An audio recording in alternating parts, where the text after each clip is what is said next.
Pemirsa, mantan pesepak bola yang kini merambah ke dunia hiburan, Claudio Martinez dan istrinya Ana, kembali menjalani pemeriksaan di Polda Metro Jaya sebagai pelapor atas kasus dugaan penganiayaan yang dilakukan karyawan dan pihak keamanan sebuah klub malam di Jakarta beberapa waktu lalu.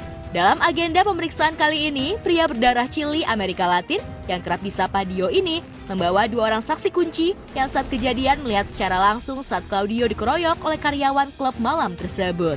Kita tadi menghadirkan 3 orang saksi, salah satunya ini, ya 2 lagi masih di dalam, masih diperiksa. Karena kita juga ya menghargai ya, kawan-kawan media udah nunggu dari pagi kan, ya kan. Jadi kira-kira begitu. Kurang lebih sama, gimana kronologis kejadian, jam berapa, tempatnya ada di mana, dan silsilah awal mulai dari kejadian sampai selesai tuh gimana terjadinya sebenarnya. Oke, bukti tambahan ada sih tadi foto. Jadi sebelumnya belum kita sempat kasih lihat foto pas setelah pemukulan, yang foto tampak muka Claudio secara keseluruhan, ada bukti tambahan tadi. Saksi yang kita hadirkan coba kunci, ya? Itu adalah saksi kunci dan itu yang benar-benar ada pada saat kejadian dan benar-benar kurang lebih hanya sekitar 15 cm dari kita. Itu teman saya, dia salah satu pengunjung yang kita lagi menghadiri acaranya si DJ Riri tersebut. Ana ditanya sekitar 19 pertanyaan, Claudio sekitar 14, tapi itu satu pertanyaan aja ada yang kayak kronologis panjang, jadi mau nggak mau kita juga mesti diingat. Harus baca baik. Iya, kita juga mesti jangan sampai nanti urutannya tuh nggak nyambung juga kejadiannya, misalnya lukanya bagian mana, sebelah kiri atau kanan, ya mesti pas.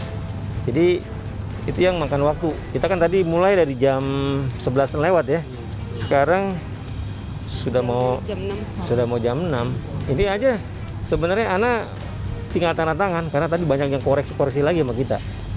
Jadi itu yang membuat pemeriksaan hari ini alot dan lama. Iya, sempat kena pukulan nyasar ya.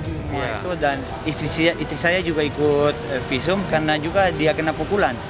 Nah, itu nanti itu bukti tambahan Pak yang kita milik.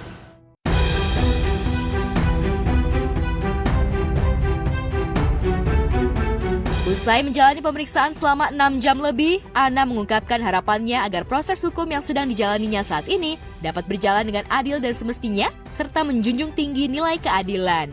Hal itu lantaran posisi Claudio adalah sebagai korban penganiayaan dan pengeroyokan yang sudah jelas bukti, saksi, serta hasil visumnya. Lantas, akankah laporan Claudio ini akan menyeret pelaku ke sel penjara? Kita saat ini belum kepikiran sampai ke situ. Kita masih memikirkan gimana kasus ini bisa selesai, gimana kasus ini terlihat mana sih yang korban dan mana yang pelaku.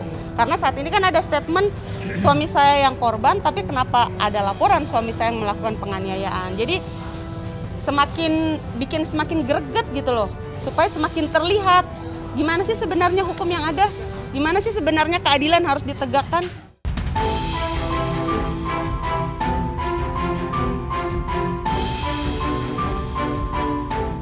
Sebelumnya, Claudio dan Ana sempat berang dan merasa heran karena sebagai korban, suaminya justru dilaporkan balik oleh pihak klub malam tersebut.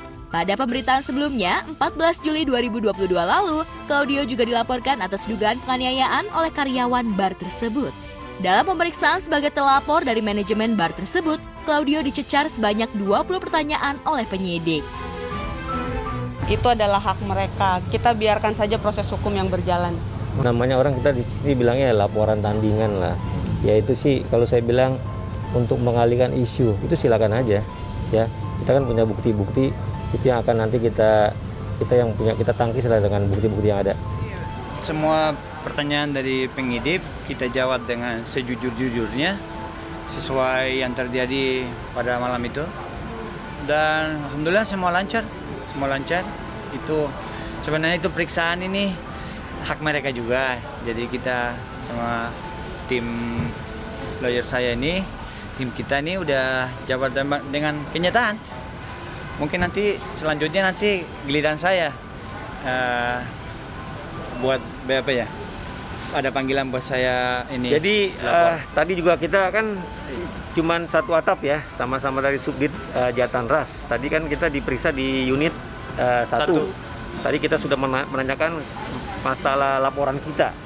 Kan nanti akan ditangani oleh Subdit Jatanras unit 5. Saya nggak masalah. Di mana-mana yang saya bilang, kalau orang mengaku semuanya salah kan, penjara kan full. Ya nggak apa-apa, itu hak mereka, nggak masalah. Kita hadepin. Karena kita satu, semua teman-teman media, semua orang sudah melihat videonya, siapa sebenarnya yang dikeroyok dan siapa sebenarnya yang korban. Tapi karena adanya laporan dari mereka, kita tidak masalah dan kita tidak gentar sedikit pun.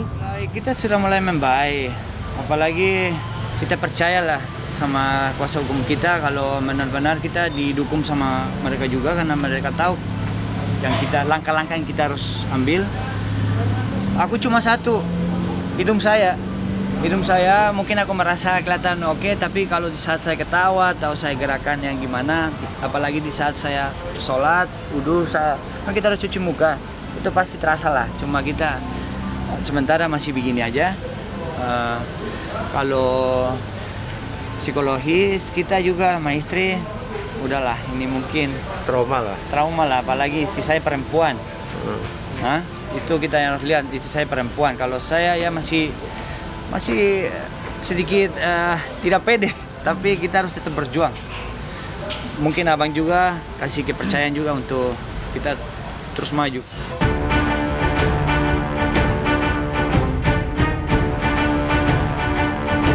Masih soal kasus hukum, sampai dengan saat ini penyanyi Nindi Ayunda dan kekasihnya Dito Mahendra masih mangkir dari panggilan penyidik Polres Metro Jakarta Selatan.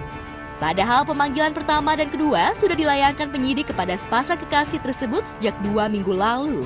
Tidak diketahui dengan pasti apa yang menjadi alasan keduanya tidak hadir saat pemanggilan tersebut.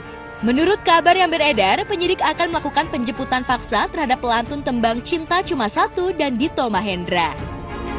Memang saudari N juga tidak datang. Nah, lanjut kita setelah berkoordinasi dengan penyidik, kita harus ada panggilan ketiga.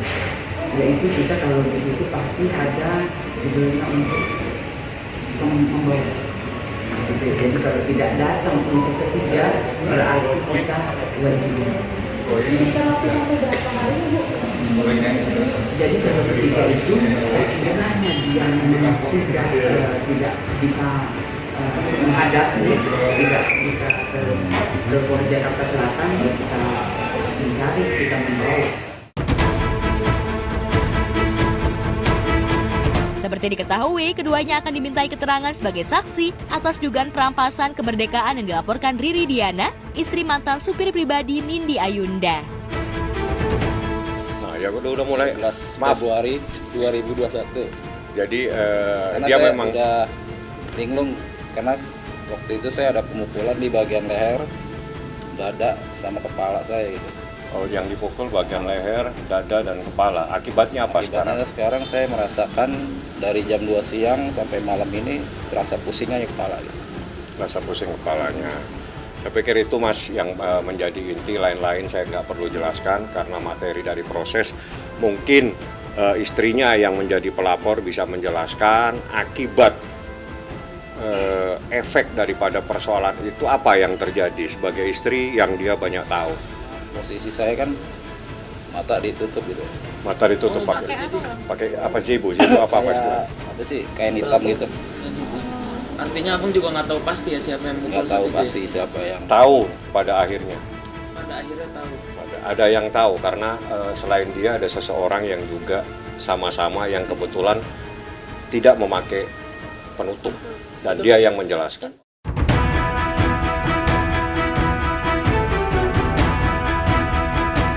Namun lewat kuasa hukumnya beberapa hari lalu mengungkapkan kalau sampai saat ini pihaknya belum menerima surat pemanggilan dari kepolisian. Namun begitu, kliennya tetap menghormati proses hukum yang sedang berjalan.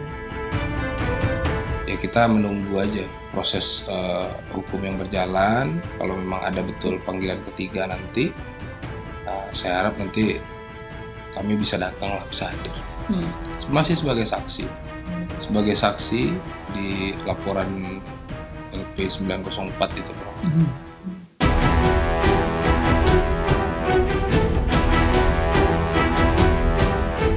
Sementara itu, di pihak lain, Riri Diana sebagai pelapor Nindi menyambut baik langkah hukum penjemputan paksa yang bakal dilakukan penyidik kepada Nindi dan Dito Mahendra.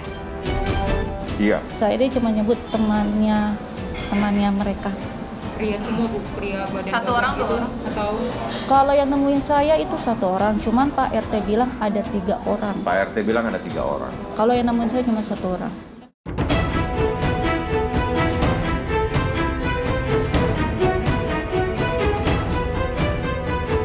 Selain menginformasikan ketidakhadiran kliennya, pihak Nindi juga mengungkapkan kalau Nindi mengalami ketidaknyamanan saat keluar rumah lantaran karena merasa diteror oleh pihak tertentu. Tidak hanya itu, Nindi juga kerap menerima telepon gelap. Namun hingga saat ini pihak Nindi tidak tahu motif orang yang menelpon dirinya tersebut. Memang beberapa waktu terakhir ini Mbak Nindi merasa tidak nyaman oleh karena sejak ada peristiwa pelaporan yang lain di Polresta Kota Serang itu, lalu kemudian ada juga ancaman-ancaman yang didapatkan oleh Mbak Nindi. Kita sendiri tidak tahu apa hubungannya, tapi itulah fakta yang terjadi. Dan yang kedua, ada pihak-pihak tertentu yang memang menelpon, menghubungi dan menggunakan kata-kata yang cenderung melecehkan Mbak Nindi, sehingga Mbak Nindi merasa tidak nyaman untuk keluar untuk sementara waktu.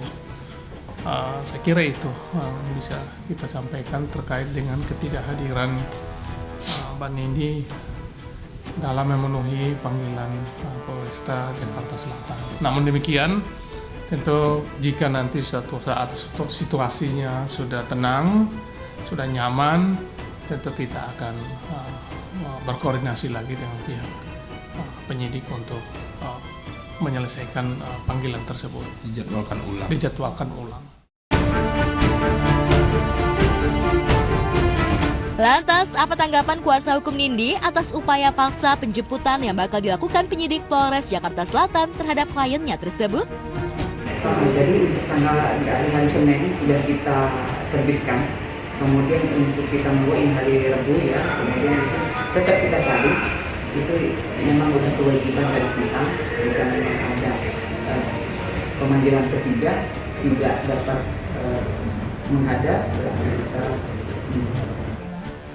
dari pihak Polres Jakarta Selatan sih belum ada mengirimkan surat apapun ya per hari Senin ini, per hari ini, atau saya nggak tahu juga, belum dikabarin sama klien. Tapi sejauh ini belum ada. Nah, namun ya kita menunggu aja proses hukum yang berjalan. Kalau memang ada betul panggilan ketiga nanti, saya harap nanti kami bisa datang lah, bisa hadir.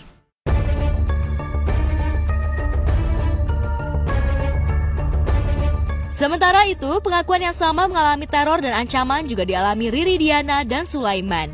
Keduanya mengalami intimidasi dari orang yang tidak dikenalnya.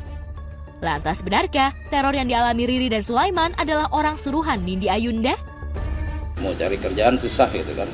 Jadi saya rasa trauma, takut ada yang ngikutin lagi atau gimana gitu kan. Pihak Riri pun bertekad untuk menyeret mantan majikan suaminya tersebut ke jalur hukum. Pasalnya diungkap Riri, akibat kejadian penganiayaan setahun lalu itu, Sulaiman suaminya masih mengalami trauma dan sakit di bagian kepalanya hingga tidak bisa mencari kerja lagi karena kondisi fisiknya yang tidak memungkinkan untuk bekerja lagi.